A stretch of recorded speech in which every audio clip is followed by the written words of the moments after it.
Welcome back. Let's move on with other stories. The Prime Minister, will he have to explain his position in the 2G spectrum allocation a day after the Supreme Court's observations against him for his alleged inaction? The opposition says Dr. Manmohan Singh owes the nation an explanation.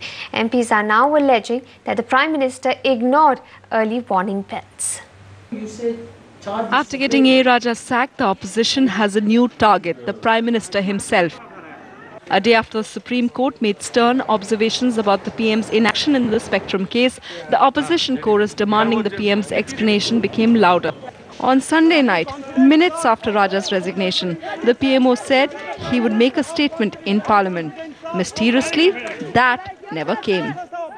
Supreme court में उसी विषय को लेकर के एक गंभीर टिप्पणी की गई प्रधानमंत्री के ऊपर और पीएमओ के ऊपर।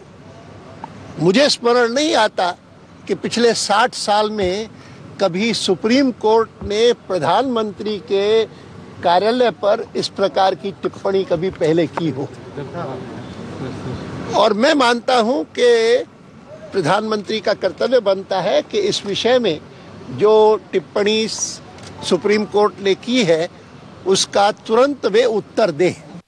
The top court's observations came after Subramaniam Swamy's complaint, but other MPs have also said that they wrote to Manmohan Singh on the Spectrum case and did not see any action.